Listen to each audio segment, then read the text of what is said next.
Good morning. Today is June 10th, 2024. We have a very short commentary. The historical record of the many miracles and massacres of this period continues now with the record of Jehoram's being struck ill, just as Elijah's letter had predicted. And we're back in 2nd Chronicles and 2nd Kings. After all this, the Lord afflicted Jehoram with an incurable disease of the bowels in Israel. Now the king of Aram was at war with Israel. After conferring with his officers, he said, I will set up my camp in such and such a place. The man of God sent word to the king of Israel, beware of passing that place, because the Arameans are going down there. So the king of Israel checked on the place indicated by the man of God. Time and again Elisha warned the king so that he was on his guard in such places. This enraged the king of Aram. He summoned his officers and demanded of them, will you not tell me which of us is on the side of the king of Israel? None of us, my lord the king, said one of his officers, but Elisha, the prophet, who is in Israel, tells the king of Israel the very words you speak in your bedroom. Go find out where he is, the king ordered, so I can send men and capture him. The report came back, he is in Dothan. Then he sent horses and chariots and a strong force there. They went by night and surrounded the city. When the servant of the man of God got up and went out early the next morning, an army with horses and chariots had surrounded the city. Oh, my lord, what shall we do? The servant asked. Don't be afraid, the prophet answered. Those who are with us are more than those who are with them. And Elisha prayed, O Lord, open his eyes so he may see. Then the Lord opened the servant's eyes, and he looked and saw the hills full of horses and chariots of fire all around Elisha. As the enemy came down toward him, Elisha prayed to the Lord, strike these people with blindness. So he struck them with blindness, as Elisha had asked. Elisha told them, this is not the road, and this is not the city. Follow me, and I will lead you to the man you are looking for. And he led them to Samaria. After they entered the city, Elisha said, Lord, open the eyes of these men so they can see. Then the Lord opened their eyes, and they looked, and there they were inside Samaria. When the king of Israel saw them, he asked Elisha, Shall I kill them, my father? Shall I kill them? Do not kill them, he answered. Would you kill men you have captured with your own sword or bow? Set food and water before them so that they may eat and drink, and then go back to their master. So he prepared a great feast for them, and after they had finished eating and drinking, he sent them away, and they returned to their master. So the bands from Aram stopped raiding Israel's territory. At the end of the 7 years, she came back from the land of the Philistines and went to the king to beg for her house and land.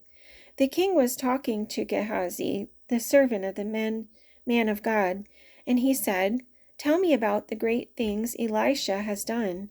Just as Gehazi was telling the king how Elisha had restored the dead to life, the woman whose son Elisha had brought back to life came to beg the king for her house and land. Gehazi said, This is the woman, my lord the king, and this is her son whom Elisha restored to life. The king asked the woman about it, and she told him. Then he assigned an official to her case and said to him, Give back everything that belonged to her, including all the income from her land, from the day she left the country until now. Now Naaman was commander of the army of the king of Aram. He was a great man in the sight of his master and highly regarded, because through him the Lord had given victory to Aram. He was a valiant soldier, but he had leprosy. Now bands from Aram had gone out and had taken captive a young girl from Israel, and she served Naaman's wife. She said to her mistress, "If only my master would see the prophet who is in Samaria, he would cure him of his leprosy." Naaman went to his master and told him what the girl from Israel had said. "By all means go," the king of Aram replied. "I will send a letter to the king of Israel." So Naaman left, taking with him 10 talents of silver, 6,000 shekels of gold, and 10 sets of clothing. The letter that he took to the king of Israel read, "With this letter I am sending my servant Naaman to you, so that you may cure him of his leprosy." As soon as the king of Israel read the letter, he tore his robes and said, "Am I God? Can I kill and bring back to life? Why does this fellow send someone to me to be cured of this leprosy? See how he is trying to pick a quarrel with me." When Elisha the man of God heard that the king of Israel had torn his robes, he sent him this message: "Why have you torn your robes? Have the man come to me, and he will know that there is a prophet in Israel." So Naaman went with his horses and chariots and stopped at the door of Elisha's house. Elisha sent a messenger to say to him, "Go wash yourself 7 times in the Jordan, and your flesh will be restored, and you will be cleansed." But Naaman went away angry and said, "I thought that he would surely come out to me and stand and call on the name of the Lord his God, wave his hand over the spot and cure me of my leprosy. Are not Abana and Pharpar, the rivers of Damascus, better than any of the waters of Israel? Couldn't I wash in them and be cleansed?" So he turned and went off in a rage. Naaman's servants went to him and said, "My father, if the prophet had told you to do something great, would you not have done it? How much more then when he tells you, 'Wash and be cleansed'?" So he went down and dipped himself in the Jordan 7 times as the man of God had told him, and his flesh was restored and became clean, like that of a young boy. Then Naaman and all his attendants went back to the man of God. He stood before him and said, "Now I know that there is no God in all the world except Israel.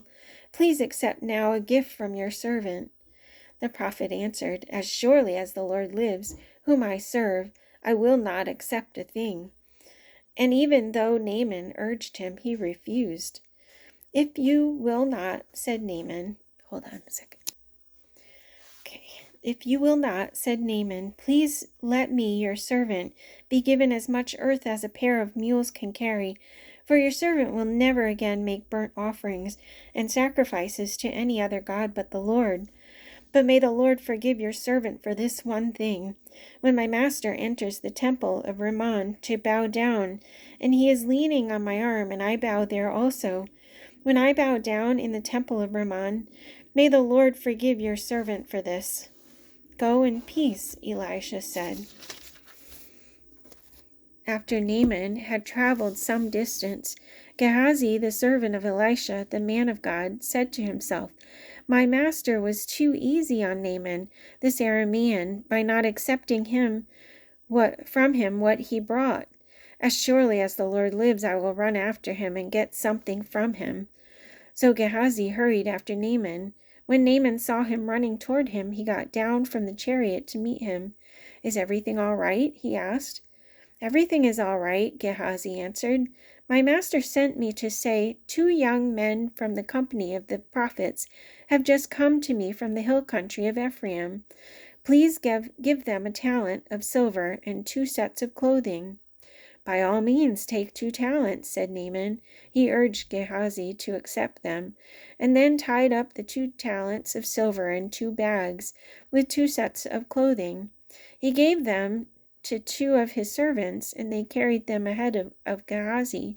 When Gehazi came to the hill, he took the things from the servants and put them away in the house. He sent the men away, and they left. Then he went in and stood before his master Elisha. "Where have you been, Gehazi?" Elisha asked. "Your servant didn't go anywhere," Gehazi answered. But Elisha said to him, "Was not my spirit with you when the man got down from his chariot to meet you? Is this the time to take money or to accept clothes, olive groves, vineyards, flocks, herds, or men servants and maid servants? Naaman's leprosy will cling to you and to your descendants forever." Then Gehazi went from Elisha's presence, and he was leprous, as white as snow. Some time later, Ben-Hadad, king of Aram, mobilized his entire army and marched up and laid siege to Samaria. There was a great famine in the city. The siege lasted so long that a donkey's head sold for 80 shekels of silver, and a quarter of a cab of seed pods for 5 shekels. As the king of Israel was passing by on the wall, a woman cried to him, "Help me, my lord the king." The king replied, "If the Lord does not help you, where can I get help for you? From the threshing floor? From the winepress?" Then he asked her, "What's the matter?" She answered, "This woman said to me, 'Give up your son so we may eat him today, and tomorrow we'll eat my son.' So we cooked my son and ate him. The next day I said to her, 'Give up your son so we may eat him.' But she had hidden him." When the king heard the woman's words, he tore his robes. As he went along the wall, the people looked, and there, underneath, he had sackcloth on his body. He said, "May God deal with me, be it ever so severely, if the head of Elisha, son of Shaphat, remains on his shoulders today."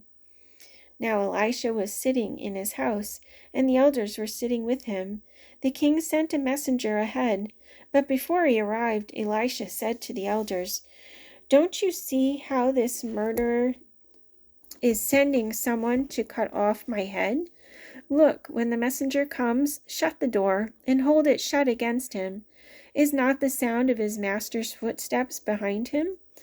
While he was still talking to them, the messenger came down to him, and the king said, "This disaster is from the Lord. Why should I wait for the Lord any longer?" Elisha said, "Hear the word of the Lord. This is what the Lord says. About this time tomorrow, a seah of flour will sell for a shekel, and 2 seahs of barley for a shekel at the gate of Samaria." The officer on whose arm the king was leaning said to the man of God, "Look, even if the Lord should open the floodgates of the heavens, could this happen?" "You will see it with your own eyes," answered Elisha, "but you will not eat any of it." Now there were 4 men with leprosy at the entrance of the city gate. They said to each other, "Why stay here until we die? If we say we'll go into the city, the famine is there, and we will die. And if we stay here, we will die. So let's go over to the camp of the Arameans and surrender. If they spare us, we live, and if they kill us, then we die." At dusk they got up and went to the camp of the Arameans. When they reached the edge of the camp, not a man was there, for the Lord had caused the Arameans to hear the sound of chariots and horses, and a great army, so that they said to one another, "Look, the king of Israel has hired the Hittite and Egyptian kings to attack us." So they got up and fled in the dusk, and abandoned their tents and their horses and donkeys. They left the camp as it was and ran for their lives. The men who had leprosy reached the edge of the camp and entered one of the tents. They ate and drank and carried away silver, gold, and clothes, and went off and hid them. They returned and entered another tent and took some things from it and hid them also. Then they said to each other, "We're not doing right. This is a day of good news, and we are keeping it to ourselves. If we wait until daylight, punishment will overtake us. Let's go at once and report this to the royal palace." So they went and called out to the city gatekeepers and told them, "We went into the Aramean camp, and not a man was there, not a sound of anyone, only tethered horses and donkeys, and the tents left just as they were." The gatekeepers shouted the news, and it was reported within the palace. The king got up in the night and said to his officers, "I will tell you what the Arameans have done to us. They know we are starving, so they have left the camp to hide in the countryside, thinking, They will surely come out, and then we will take them alive and get into the city." One of his officers answered, "Have some men take 5 of the horses that are left in the city. Their plight will be like that of all the Israelites left here. Yes, they will only be like all these Israelites who are doomed. So let us send them to find out what happened." So they selected 2 chariots with their horses, and the king sent them after the Aramean army. He commanded the drivers, "Go and find out what has happened." They followed them as far as the Jordan, and they found the whole road strewn with the clothing and equipment the Arameans had thrown away in their headlong flight. So the messengers returned and reported to the king. Then the people went out and plundered the camp of the Arameans. So a seah of flour sold for a shekel, and 2 seahs of barley sold for a shekel, as the Lord had said. Now the king had put the officer on whose arm he leaned in charge of the gate, and the people trampled him in the gateway, and he died, just as the man of God had foretold when the king came down to his house. It happened as the man of God had said to the king. About this time tomorrow a seah of flour will sell for a shekel, and 2 seahs of barley for a shekel at the gate of Samaria. The officer had said to the man of God, "Look, even if the Lord should open the floodgates of the heavens, could this happen?"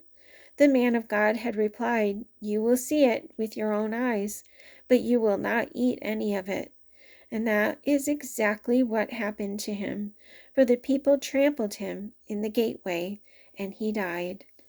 That's it for today. Got my bangs. I need to get rid of them. All right, have a great day. Love you guys.